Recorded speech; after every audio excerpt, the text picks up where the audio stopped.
Our polyatomic ion quiz have been pretty promising, so nice job. Type 1 compounds are going to be the simplest type of binary ionic compound. I do want to remind you that these are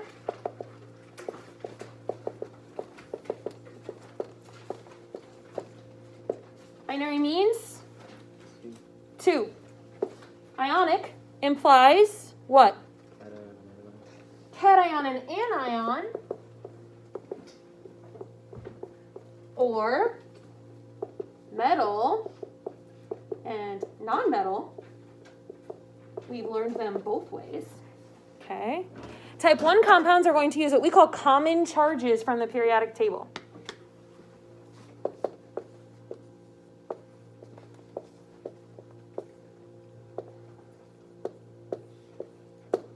Okay.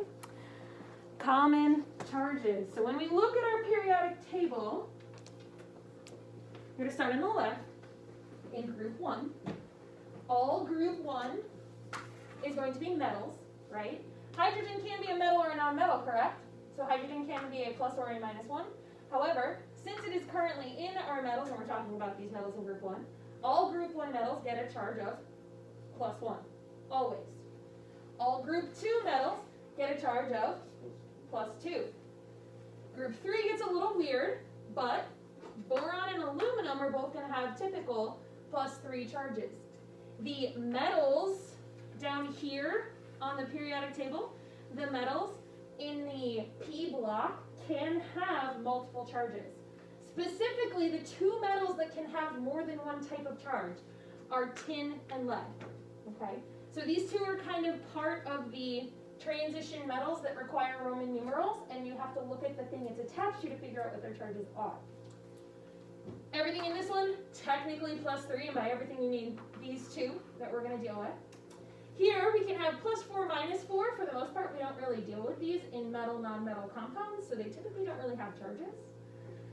Over here, we switch to the negatives. So we get negative 3 in this group, right? So these guys can have negative 3 charges.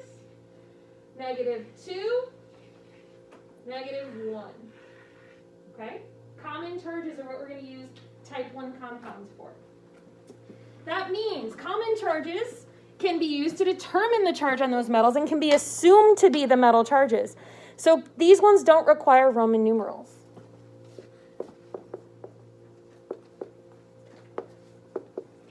The way we name type 1 metals, we just use the elemental name. In other words,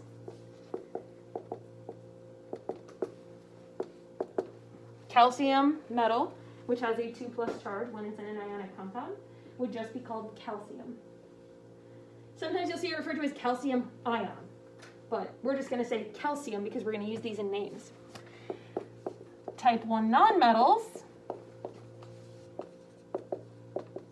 are going to drop the ending, add IDE.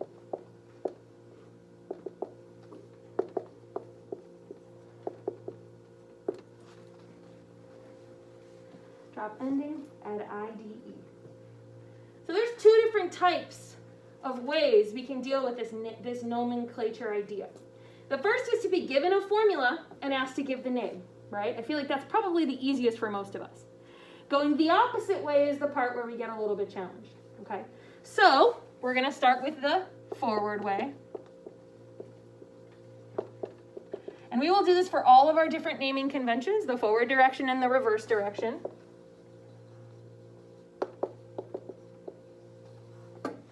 Forward is going to be formula to name.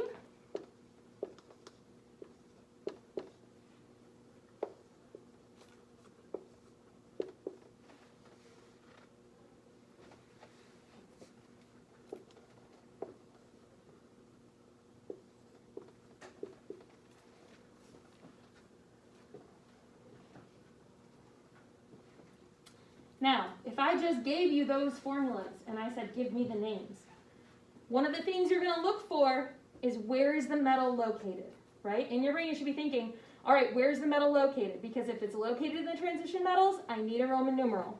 If it's not located in the transition metals, I can just give the name of the element, okay? For these ones, you know these are type 1 compounds. So we're just going to name the name of the metal, and then we're going to give the name of the nonmetal. And remember that we're going to drop the ending at IDE. So for this guy, what am I going to say? Calcium nitride. Okay, same thing down here. SRO. Strontium is good. Yep.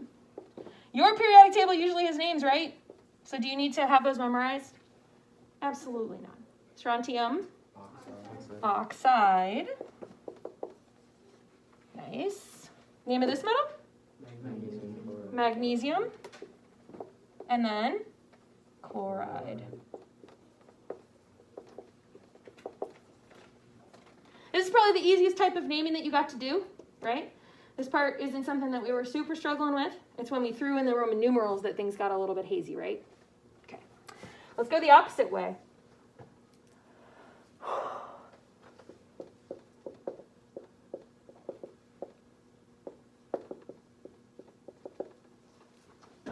This is where we had to introduce that crisscross method. You remember that from the video?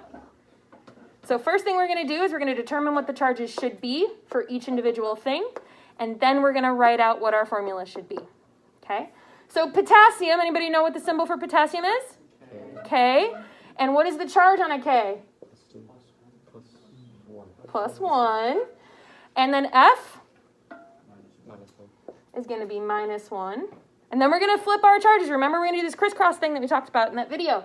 So we're going to just circle the number of each one, and we're going to cross it to make it the subscript for the neighboring atom. Now this one, pretty easy. Comes out to be K1F1. Do ones ever go in our formulas? No, they don't. So we would just rewrite then KF. Okay? So yes, the reverse, like I said, is the trickier one. Let's do another one. Let's do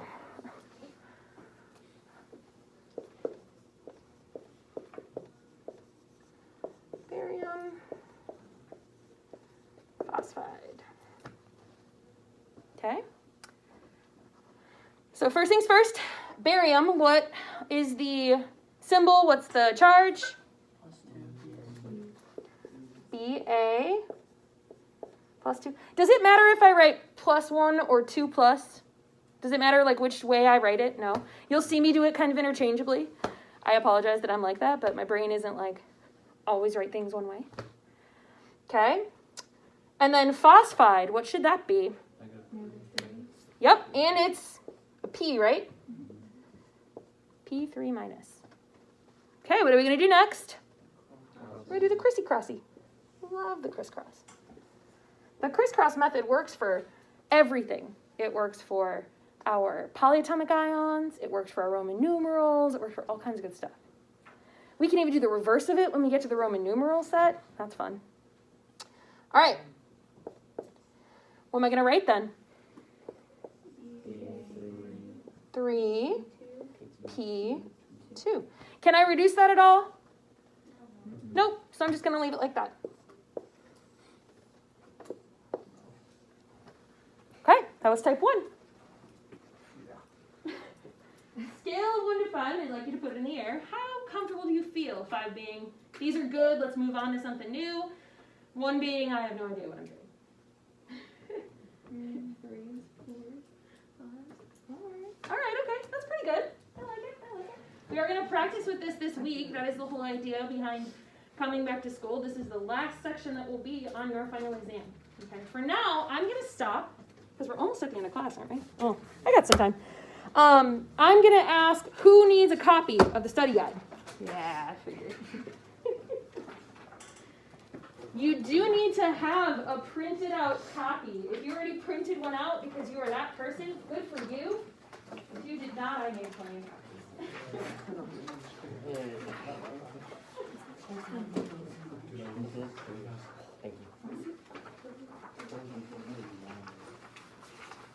Yes, it is long. It is worth a portion of your final exam.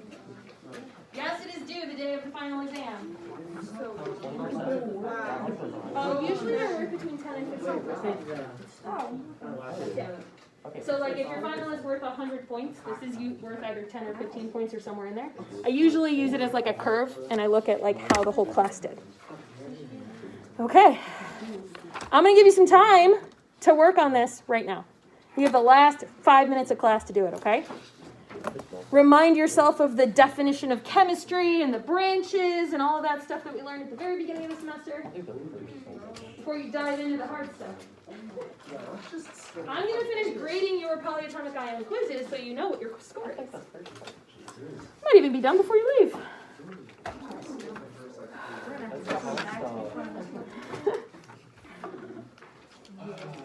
Page 3. It's a graph. I have to make a graph. I can do that. Oh, it's easy. I want to hear it. Like 05? 05 or 08 or 07? I think it's 07.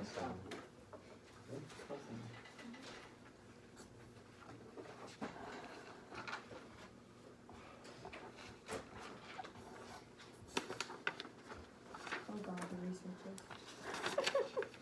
How is the final set up? It's all on Canvas. It would be both. There's ways for me to do both.